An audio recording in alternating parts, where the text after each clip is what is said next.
3-in-1 senior living apartment. 1. Senior citizen கான perfect senior living. Number 2. Small investment, big appreciation. 3. உங்க பசங்களுக்கு ஃபியூச்சர்ல நல்ல ரெண்டல் இன்கம் தரப்போற property. Step stone Aalam in Pollachi near Kovai. இப்பவும் சொல்கிறேன், இங்கே இருக்கக்கூடிய அரசியல் விமர்சகர்கள்ன்ற பேரில், மூத்த பத்திரிகையாளர்கள்ன்ற பேரில், ஒரு கூட்டணி கட்சியினுடைய தலைவர்கள்ன்ற பேரில் ஆயிரம் விமர்சனங்கள் வச்சுக்கிட்டு இருக்கிறாங்க. ஆனால் பாதிக்கப்பட்ட குடும்பத்திலேருந்து எந்த விதமான விமர்சனங்களும் இதுவரை வரலை. அப்படி இருந்தால் அப்படி என்ன அப்போ என்னவா இருக்குது அவர்களுடைய எண்ணம்? இல்லை, அவருக்கு மேலே கோபப்படுவதற்கு என்ன இருக்குன்றதை நம்ம பார்க்கணும்ல. காவல்துறை ஒரு கட்டுப்பாடோடு அந்த இடத்த இப்போ நீங்கள் வச்சுருக்கிறீங்க.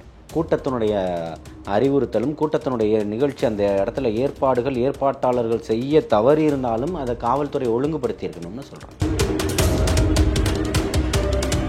75 ஆண்டுகள் அரசியலினுடைய வரலாறு இன்னைக்கு 2 ஆண்டுகள் அரசியல் கட்சியினுடைய ஒரு தலைவர்கிட்ட நம்ம தோற்க போகிறோன்றது உறுதியாயிடுச்சு.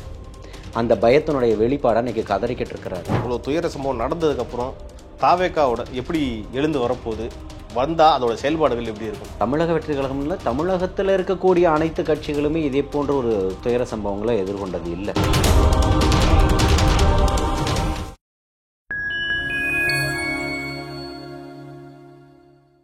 ஃபைன் டைம் மீடியா நேயர்களுக்கு வணக்கம். இன்று நம்மோடு இணைந்திருப்பவர் சமூக செயற்பாட்டாளர் திரு ஜல்லிக்கட்டு ஜலீல் அவர்கள். வாருங்கள், அவரிடம் அரசியல் சார்ந்த பல்வேறு கேள்விகளை முன்வைக்கலாம். அண்ணா வணக்கம். வாழ்த்துக்கள். நான் கரூர் அந்த துயர சம்பவம் நடந்து 10 நாள் ஆயிடுச்சு. இந்த நீண்ட இடைவெளிக்கு பிறகு மீண்டும் கட்சி பணிகளை கட்சி ஆட்கள் மீண்டும் தொடங்கலான்ட்டு திரு விஜய் அவர்கள் சொல்லியிருக்கிறதா தகவல் வந்திருக்கு. அது எப்படி பார்க்குறீங்க? அது உண்மையா? இல்லை, அவர் இன்னைக்கு சொல்லலாம், அவர் ஏற்கனவே சொன்னது தான். கரூர் சம்பவத்துக்கு பிறகு, கரூர் சம்பவம் முடிந்த மறுநாளே தூத்துக்குடி, திருநெல்வேலியிலலாம் பார்த்திங்கன்னா இறந்தவர்களுக்கு கண்ணீர் அஞ்சலி செலுத்துவது, மரியாதை செலுத்துவது, அந்த போன்ற நிகழ்வுகள் எல்லாம் ஆரம்பமாயிடுச்சு. அது தொடர்ந்து இருக்கக்கூடியவர்கள் கட்சி வேலைகளை பார்த்துக்கிட்டு இருக்கிறாங்க. இப்போ நீதிமன்றங்களினுடைய கதவுகளையும் தட்டிக்கிட்டு இருக்கிறாங்க. அதே மாதிரி தொடர்ச்சியாக நீதியின் மீது அண்ணல் அம்பேத்கர் வகுத்து கொடுத்த அரசியல் சாசன சட்டம் இருக்கக்கூடிய கடைகோடியில் இருக்கக்கூடியவனுக்கும் அது வந்து சேரணும், அந்த நீதியும் நியாயமும் கிடைக்கணும் அப்படின்றதுல தான் உறுதியாக இருக்கிறாரு. அதை நம்புகிறாரு, கொள்கை தலைவராக ஏற்றுக்கிட்டு இருக்கிறாரு. அந்த நீதியை நமக்கு நீதியின் பக்கம் நம்ம நடந்திருக்கோம், நீதி நமக்கு கிடைக்கும்ன்ற மிகப்பெரிய நம்பிக்கையோட பயணங்களை தொடர்ந்துக்கிட்டு இருக்கிறாரு. மிகப்பெரிய ஒரு மனவேதனைக்கு உள்ளாகி இருந்தார். இப்போ அதிலேருந்து கொஞ்சம் கொஞ்சமாக மீண்டு வந்துக்கிட்டு இருக்கிறாரு அப்படின்றது தான் இதில் பார்க்க வேண்டியதாக இருக்குது. இன்னொரு விஷயம் என்னென்னா, அந்த கரூர் துயர சம்பவத்தில் இறந்த ஒருத்தருடைய தங்கைகிட்ட வீடியோ காலில் திரு விஜய் பேசியிருக்கிறதா ஒரு தகவலும் வந்திருக்கு. அவர்கிட்ட சொன்ன விஷயம் தான் இங்கே முக்கியத்துவம் வாய்ந்தது. என்னென்னா, உனக்கு ஒரு அண்ணனா நான் இருக்கிறேன் அப்படின்ற மாதிரியும் அவர் சொல்லியிருக்கிறதா தகவல் வந்திருக்கு. இல்லை, அது அவர் இன்னைக்கு இல்லை, அவர் இப்போ இந்த சம்பவம் நடந்து கிட்டத்தட்ட ஒரு 48 மணி நேரங்களுக்கு பிறகே அவர் எல்லார்ட்டையும் பேச தொடங்கிட்டார். அது திட்டமிட்டு இந்த ஊடகங்களால் மறைக்கப்படுதை தவிர்த்து அவர் எங்கேயும் எந்த இடத்துலையும் ஒரு தடைப்பட்டு நிற்கலை. இப்போவும் சொல்கிறேன், இங்கே இருக்கக்கூடிய அரசியல் விமர்சகர்கள்ன்ற பேரில், மூத்த பத்திரிகையாளர்கள்ன்ற பேரில், ஒரு கூட்டணி கட்சியினுடைய தலைவர்கள்ன்ற பேரில் ஆயிரம் விமர்சனங்கள் வச்சுக்கிட்டு இருக்கிறாங்க. ஆனால் பாதிக்கப்பட்ட குடும்பத்திலேருந்து எந்த விதமான விமர்சனங்களும் இதுவரை வரலை. அப்படி இருந்தால் அப்போ என்னவா இருக்குது அவர்களுடைய எண்ணம்? அப்போ அவருடைய பாதையில் அவர் ரொம்ப சரியாக போய்கிட்டு இருக்கிறாருன்றது தான் உண்மை. அதை பேசுகிறதுக்கு இங்கே ஆள் இல்லை, அதை எடுத்து சொல்கிறதுக்கு இல்லை, சொல்லக்கூடிய விஷயங்கள் மீடியாக்கள்லாம் வருவதில்லை. வந்தாலும் தமிழக வெற்றி கழகத்துக்கு ஆதரவாளர்கள், தமிழக வெற்றி கழகத்துக்கு ஆதரவாக பேசக்கூடியவர்கள் அனைவரும் கைது செய்யப்பட்டுக்கிட்டு இருக்கிறாங்க தொடர்ச்சியாக. இந்த கைதுக்கெல்லாம் அஞ்சக்கூடியவன் நான் இல்லை. கடந்த இத்தனை ஆண்டுகளில் பல்வேறு வழக்குகளை பார்த்துருக்கோம், பல்வேறு வழக்குகள் வாங்கியிருக்கோம். எத்தனை வழக்குகள் போடப்பட்டது என் மீதுன்றது எல்லா ஊடகவியலாளருக்கும் தெரியும், எத்தனை காவல்துறைக்கும் தெரியும், அத்தனை உளவுத்துறைக்கும் தெரியும். அதனால நம்ம நீதியையும் நியாயத்தையும் நடந்தக்கூடிய சம்பவங்களையும் பேசுகிறோம். அதற்காக கைது தானா அதை நான் தலைவனையும் ஏற்றுப்பேன். அதுக்காக இவர்கள் மிரட்டுவதற்காக நான் முடங்கி கிடக்கணுன்ற எந்த ஆளும் நான் கிடையாது. அதாவது இதுக்கு முன்னாடி பார்த்தீங்கன்னா தாவேக்காவினர் தான் சொல்லிக்கிட்டே இருந்தாங்க, என்னதான் இந்த ஒரு துயர் சம்பவம் நடந்தாலும் அது முழுக்க அரசுக்கு எதிராக தான் திரும்புது அப்படின்ற மாதிரி சொல்லிட்டு இருந்தாங்க. இப்போ மூத்த பத்திரிகையாளர் கூட என்ன சொல்கிறாங்கன்னா, திரு விஜய் மேலே கோபமே படல, அதாவது இறந்தவங்க குடும்பத்தினர் கூட திரு விஜய் மேலே பெருசாக கோபப்பட மாட்டாங்க அப்படின்ற தகவல் வருதே சார். இது இல்லை, அவருக்கு மேலே கோபப்படுவதற்கு என்ன இருக்குன்றதை நம்ம பார்க்கணும்ல. அதாவது இங்கே காவல்துறை ஒரு கட்டுப்பாடோடு அந்த இடத்த இப்போ நீங்கள் வச்சுருக்கிறீங்க இல்லையா? அவருடைய வாகனம் 35 கிலோமீட்டர் பயணம் செஞ்சு மக்கள் வெள்ளத்தில் நீந்தி வந்துக்கிட்டு இருக்கு. அப்படிப்பட்ட ஒரு இடத்துல இருக்கக்கூடியவர் நீங்கள் வந்து கூட்டத்தினுடைய அறிவுறுத்தலும் கூட்டத்தினுடைய நிகழ்ச்சி அந்த இடத்துல ஏற்பாட்டாளர்கள் செய்ய தவறி இருந்தாலும் அதை காவல்துறை ஒழுங்குபடுத்தி இருக்கணும்னு சொல்கிறேன். கூட்டத்தை, அதாவது வருபவர்களுக்கு நீங்கள் டீயை கொடுங்க, தண்ணியை கொடுங்க, சாப்பாடை கொடுங்கன்னு சொல்லலை. கூட்டத்தில் இருக்கக்கூடிய கூட்டத்தை கட்டுப்படுத்தக்கூடியதும் கூட்டத்தை விளக்கக்கூடிய விஷயத்தையும் அவர்களை வந்து பாதுகாப்பையும் காவல்துறை உறுதி செஞ்சுருக்கணும். இதை காவல்துறை தானே உறுதி செய்யணும். இதை தானே பேச மறுக்குது. இது காவல்துறை வந்து முதல்வர் அவர்களுடைய கட்டுப்பாட்டிலலாம் இருக்குது. அப்போ அந்த துறைக்கு அவருக்கு அது வந்து இப்போ அவமானமாக ஏற்பட்டக்கூடாதுன்றதில் அவர்கள் தெளிவாக இருக்கிறாங்க. பிரேமலதா விஜயகாந்த் அவர்கள் கூட என்ன சொல்லியிருந்தாங்கன்னா, இந்த கரூர் சம்பவம் வந்து போதிய பாதுகாப்பு இல்லை, அதாவது விஜய் தரப்புலேருந்தும் தவறு இருக்குது, அரசு தரப்புலையும் தவறு இருக்குது, இது ஒரு பக்கம் ஸ்கெட்சு மாதிரி தான் ஒரு குற்றச்சாட்டு வச்சுருந்தாங்க. அதை எப்படி பார்க்குறீங்க நீங்கள்? ஏன் இன்னும் அவர்கள் இன்னும் கைது செய்யப்படலைன்னு யோசிச்சுட்டு இருக்கேன். அதாவது இங்கே யாரெல்லாம் அவர்களுக்கு ஆதரவாக பேசுகிறார்களோ, உண்மை நிலையை எடுத்து கூறுறார்களோ, அவர்கள் அத்தனை பேரும் கைது செய்யப்பட்டுக்கிட்டு இருக்கிறார்கள் தொடர்ச்சியாக. இப்போ இன்று காலை கூட நேதாஜி மக்கள் கட்சியினுடைய தலைவர் வரதராஜனை கைது செஞ்சுருக்கிறாங்க. ஏற்கனவே வந்து ஒரு 20-25 பேர் தம்பிகளை கைது செஞ்சு இன்றைக்கி தான் நேற்று தான் ஜாமீனில் எல்லாருமே வெளியில் வந்தாங்க. இப்படி இருக்கக்கூடியதில் அடக்குமுறைகளை எல்லாமே பண்ணிகிட்டு இருக்கு. இது இந்த ஸ்கெட்சு போட்டாங்களா இல்லையான்றது இன்றைக்கி அத்தனை ஊடகவியலாளர்களுக்கும் தெரியும், அத்தனை அரசியல் விமர்சகர்களுக்கும் தெரியும், அத்தனை ஊடக நண்பர்களுக்கு, மக்களுக்கு, எல்லாத்துக்குமே அரசியல் கட்சியினுடைய தலைவர்களுக்கும் தெரியும் என்ன நடந்துக்கிட்டு இருக்கு அப்படின்றத. பேசக்கூடியவர்கள் அடக்குமுறைக்கு ஆளாகிறார்கள்ன்றதான் உண்மை. இது ஒரு பக்கம் இருக்கிறப்போ என்னன்னா, அரசுக்கு எதிராக செய்தி போட்டதுனால புதிய தலைமுறை சேனல்ல கூட முடக்கிறதா நிறைய ஒரு தகவலும் வந்துட்டு இருக்கு. எடப்பாடி பழனிசாமி அவர்கள் கூட அரசு கேபிள்ல இருந்து அந்த சேனலை வந்து எடுத்திருக்கிறாங்க. அதுதான் சொல்றேன். இது அதாவது நீங்க ஜனநாயகவாதி, சமூக நீதியை பார்க்கக்கூடியவர்கள், ஜனநாயகத்தை பேசக்கூடியவர்கள், பெரியார் கொண்ட கொள்கையை பேசக்கூடியவர்களாக இருந்துக்கிட்டு இருக்கக்கூடியவர்கள், ஒரு சர்வாதிகார நோக்கத்தோடு நீங்கள் ஸ்டாலின்னு பேர் வச்சுக்கிட்டு சர்வாதிகார நோக்கத்தோடு நீங்கள் பார்க்கக்கூடியது ஒரு அரசியல் கருத்தை சொல்கிறதும், கருத்து சுதந்திரத்தை சொல்கிறவர்களை நெருக்கடிக்கு உள்ளாக்குறதும்,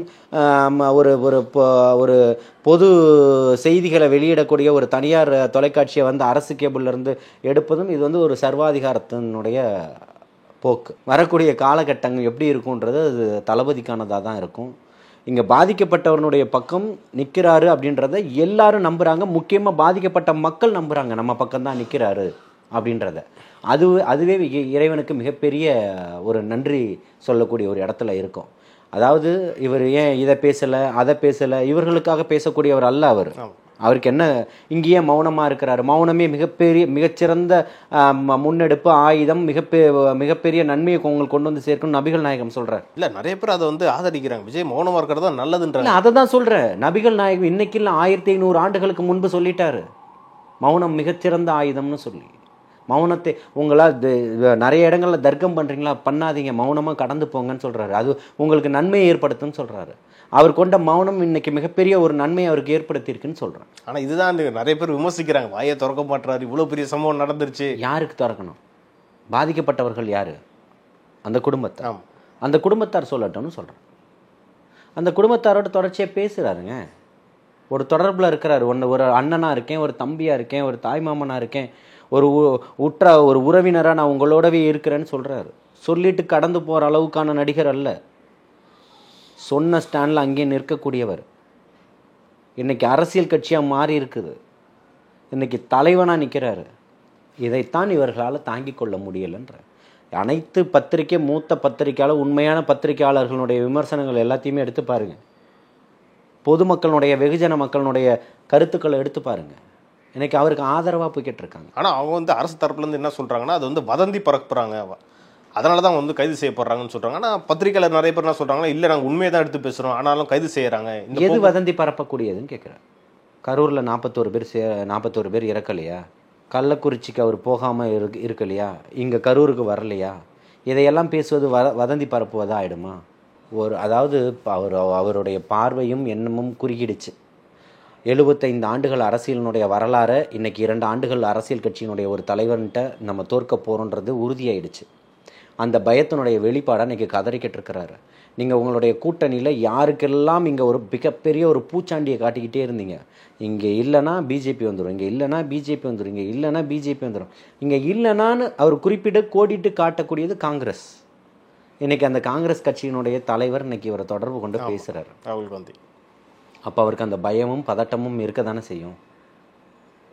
இதை தான் நான் ஏற்கனவே நம்ம சேனலில் நேர்காணல்லே சொல்லியிருக்கேன்.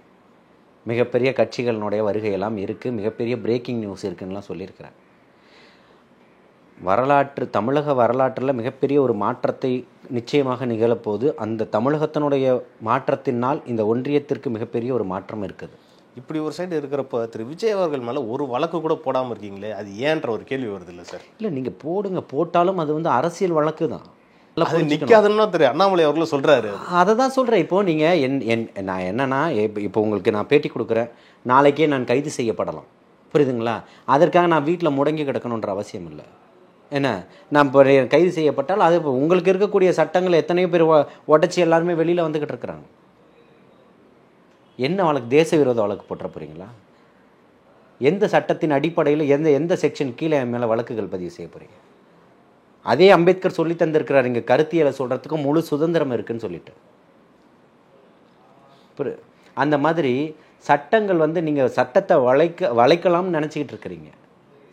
சட்டத்தை ஒருபோதும் இல்லை, சட்டத்தை கையாள்பவர்களை தான் உங்களால் வளைக்க முடியும், சட்டத்தை ஒருபோதும் வளைக்க முடியாது. அடுத்தபடியாக வந்து பார்த்தீங்கன்னா விசிக தலைவர் திரு திருமாவளவன் வந்து தொடர்ச்சியாக விஜய் வந்து விமர்சிச்சுக்கிட்டே இருக்காரு. அதை பற்றி திரு அண்ணாமலைகிட்ட கேட்கும்போது அவர் ஒரு விஷயம் சொல்கிறாரு, இவங்க கட்சியிலேருந்து நிறைய பேர் விலகுறாங்க, அந்த வைத்தறிச்சலில் தான் வந்து இவர் வந்து விமர்சிக்கிறாரு அப்படின்ற மாதிரி சொன்னார். அது உண்மையாக பார்க்குறீங்களா நீங்கள்? இல்லை, மூத்த பத்திரிகையாளர் அண்ணன் மணி அவர்கள் ஏற்கனவே சொல்லிட்டார், விடுதலை சிறுத்தைகள்லேருந்து மிகப்பெரிய குரல் எழும்புது விஜயோட போகணும்னு சொல்லிட்டு. விடுதலை சிறுத்தைகள்லேருந்து நிறைய பேர் மாறிக்கிட்டு இருக்கிறாங்க அப்படின்றத சொல்லிக்கிட்டு இருந்தாங்க. விடுதலை சிறுத்தைகளில் ஏற்கனவே விஜய் அவர்களுக்கு ரசிகர்களாக இருந்தவர்கள் இருந்தாங்க. இன்றைக்கி அவர் ஒரு கட்சியை ஆரம்பிச்சிட்டாருன்றதுனால இந்த பக்கம் போகிறாரு.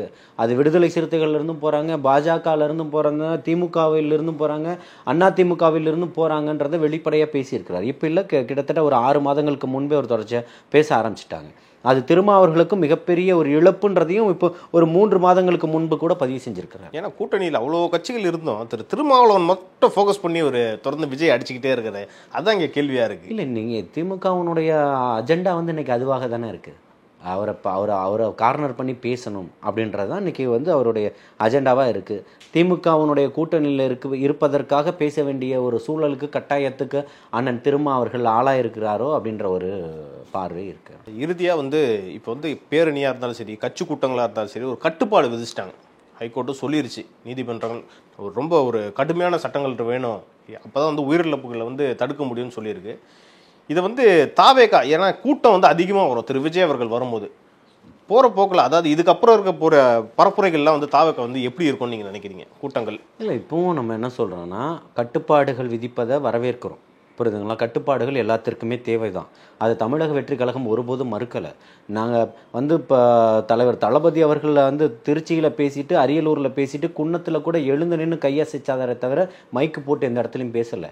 அதன் பிறகு அந்த இடத்த ஏன்னா 10 மணியை கடந்துருச்சு, 10 மணிக்குள்ளே தான் நீங்கள் பேச முடியும் மைக்கில். அந்த இடத்த வந்து சட்டத்தை மதித்ததுனால தான் அது நடந்துக்கிட்டார். அந்த இடத்த கடந்து போகும்போது இவ்வளவு மக்கள் இருப்பதற்காக அவர்களுக்கு எந்திரிச்சு கையசைக்கிறார். அதே மாதிரி திருப்பி அடுத்து பெரம்பலூரில் பேச போகிறானோன்னா, இதுக்கப்புறம் போய் ஏன்னா மக்கள் வெள்ளத்தில் போக முடியலை, இதுக்கப்புறம் போய் மக்கள் முன்னாடி அங்கே பேசவும் முடியாதுன்றதுனால அந்த செய்தியை மாற்றுறாரு, அறிக்கை கொடுக்குறாரு. அடுத்த 2ஆம் கட்ட இடத்துல பேசக்கூடிய இடத்துல அதுக்கான முதல் அறிவிப்பாக சொல்கிறார், நான் வந்து அங்கே வருவேன். அந்த திருவாரூரில் பேசினார் இல்லையா, நாகை திருவாரூரில் பேசினார் இல்லையா, அப்போ அதை வந்து குறிப்பிடுறார். அப்போ அதை குறிப்பிட்டு அங்கேருந்து கடந்து போகிறாரு. ஸோ அப்போ வந்து அவர் சட்டத்தை மதிக்காமல் இல்லை, நீங்கள் வரையறைப்படுத்துங்க, நீங்கள் ஒரு வரைமுறைக்கு உட்படுத்தி பண்ணுங்கள். நான் என்ன சொல்கிறேன்னா, எல்லா அரசியல் கட்சிகளும் ஆட்களை கூட்டிக்கிட்டு வருவாங்க. அவர்களால் ஒரு கூட்டத்தை வந்து இப்போ ஒரு அளவீடு செய்ய முடியும், தேவையான கூட்டத்தை கொண்டு வர முடியும். இங்கே 500 பேர் போதும், இங்கே 1000 பேர் போதும் அப்படின்றத. இது மக்கள் வந்து தன்னெழுச்சியாக வரக்கூடிய கூட்டத்தை நீங்கள் வந்து எதை கொண்டு அளவுகோல் செய்வீங்க? இப்போ வந்து வரப்போகுதுன்றது உளவுத்துறைக்கு தான் தெரியும்.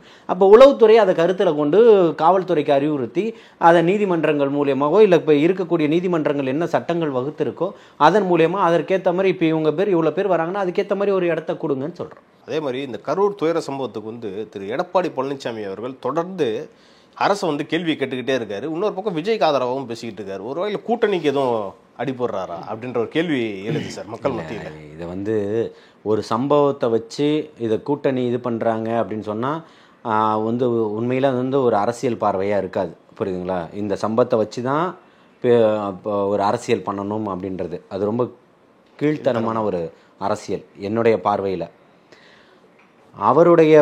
அவர் ஆளக்கூடியதை போகக்கூடிய இடங்கள் அத்தனையிலையுமே அவர் திமுகவை தானே சாடிக்கிட்டு இருக்கிறாரு. கடந்த 4.5 ஆண்டுகள் அவர் ஆளும்போதும் இப்போ இந்த 4.5 ஆண்டுகளுமே அவர் திமுகவை தானே சாடிக்கிட்டு இருக்கிறாரு, மாற்றி பேசலையே. அப்போ அவருடைய நிலைப்பாட்டில் அவர் இருக்கிறார். புதுசாக அவர் திமுக விமர்சனம் பண்ணலை, அங்கே தான் விமர்சனம் அதை மட்டும்தான் பண்ணிக்கிட்டு இருக்கிறாங்க. அவர் காங்கிரஸ் என்னைக்கே பண்ணியிருக்காரா? திமுகவை மட்டும்தான் விமர்சனம் பண்ணுவார். ஏன்னா பிஜேபியோட கூட்டணியில் இருக்கிறாரு, அதனால் பிஜேபியை விமர்சனம் பண்ண முடியாது. அப்போ இங்கே இன்னைக்கு பிஜேபியையும் திமுகவையும் விமர்சனம் செய்யக்கூடியது தமிழக வெற்றி கழகமாக மட்டும்தான் இருக்குது. அவர் அதுக்காக இவர் ஆதரவாக பேசுகிறாருன்னா நடந்திருக்கக்கூடிய சம்பவங்களை முன்னாள் முதல்வர்ன்றது இன்னைக்கு எதிர்க்கட்சி தலைவராக இருக்கக்கூடியவர், அந்த பொறுப்பில் இருக்கக்கூடியவர் கண்ணியமாக அந்த மாதிரி தான் பேசணும். அதுதான் மக்களுடைய பார்வையாகவும் இருக்கும், அதுதான் தலைவர்களுடைய பார்வையாகவும் இருக்கும். இவ்வளோ துயர சம்பவம் நடந்ததுக்கப்புறம் தாவேக்காவோட எப்படி எழுந்து வரப்போகுது, வந்தால் அதோட செயல்பாடுகள் எப்படி இருக்கும்? இல்லை, தமிழக வெற்றி கழகம் இப்போ தமிழக வெற்றி கழகம் இல்லை, தமிழகத்தில் இருக்கக்கூடிய அனைத்து கட்சிகளுமே இதே போன்ற ஒரு துயர சம்பவங்களை எதிர்கொண்டது இல்லை. புரியுதுங்களா? தமிழக வெற்றி கழகத்துக்கு மீது மக்கள் வச்சிருந்த அன்பினுடைய வெளிப்பாடுகளும் இன்னைக்கு இவ்வளவு ஒரு துயர சம்பவம் நடந்தும் இன்னைக்கு அந்த மக்கள் அந்த பக்கம் நிற்கிறார்கள்னும் போது வலியும் வேதனைகளும் இன்னைக்கு அதிகமாக இருக்குது. மக்கள் ஆதரவு இன்னும் இருக்கா? மக்களுக்கு இன்னும் அதை விட ஆதரவுகள் அதிகமாக தான் ஆயிருக்கே தவிர்த்து குறையவில்லை. அந்த வலியும் வேதனையும் இன்னைக்கு ஒவ்வொருத்தருக்கும், என்னை போன்றவர்களுக்கும், தமிழக வெற்றி கழகத்தினுடைய தொண்டர்களுக்கும், தோழமைகளுக்கும், தலைவருக்கும், பொறுப்பாளர்களுக்கும், 2ஆம் கட்ட தலைவர்களுக்கும் அதிகப்படியான வலியும் வேதனையும் சொல்லி கொடுத்துருக்கு. அப்போ இது போன்று வரக்கூடிய காலகட்டத்தில் நடந்துடக்கூடாதுன்றதில் ரொம்ப தெளிவான ஒரு முடிவை எடுக்கணுன்றதுக்காக தான் ஒரு அடுத்த கட்ட தலைவர்களுடைய கட்டமைப்பு நடக்கக்கூடியது, ஆலோசனை கூட்டங்கள், இந்த மாதிரி விஷயங்கள் எல்லாம் போய்கிட்டு இருக்கு. நிச்சயமாக மிகப்பெரிய ஒரு எழுச்சியாக மக்கள் மத்தியில் இன்னைக்கு இருக்கக்கூடிய பேராதரவோட எப்பவும் போல தமிழக வெற்றி கழகம் வெற்றி நடைபெறும். இன்னொரு பக்கம் பார்த்தீங்கன்னா திரு புஷி ஆனந்த், நிர்மல்குமார், ஆதவ அர்ஜுனா இவங்களாம் இல்லாமலேயே இப்போ கட்சி பணிகளை திரு விஜய் அவர்கள் ஒரே ஆளாக நடத்திட்டு இருக்காரு. இது அவர் ஒரு பாடம்னு எடுத்துக்கலாமா இந்த ஒரு சம்பவம்? இல்லை, அவர்கள் இல்லாமன்றதெல்லாம் இல்லை. அவர்கள் நல்லா புரிஞ்சுக்கணும், இதுதான் தலைமை பண்புன்னு சொல்கிறேன். அவருக்கு எதுவும் தெரியாது, இவர் பொதுச் செயலாளர் ஆனந்தை வச்சு தான் போகிறாரு, இல்லை இவர் ஆதவ் வச்சு தான் போகிறாரு, இல்லை இவர் சிடிஆர் நிர்மல்குமார் அவரை வச்சு தான் போகிறாரு அப்படின்ற மாதிரி ஒரு பார்வைகள் எல்லாமே இருந்தது. அந்த பிம்பத்தெல்லாம் இன்றைக்கி உடச்சிருக்கிறாரு. அவருக்கான தலைமை பண்பு இருக்கான்னு கேட்டாங்க இல்லையா, அவர்களை போன்றவர்களுக்கு இது தலைமை பண்புன்னு எடுத்து காட்டியிருக்காரு. ஓகேண்ணா, உங்கள் நேரத்துக்கும் கருத்துக்கும் நன்றிண்ணா. வாழ்த்துக்கள்.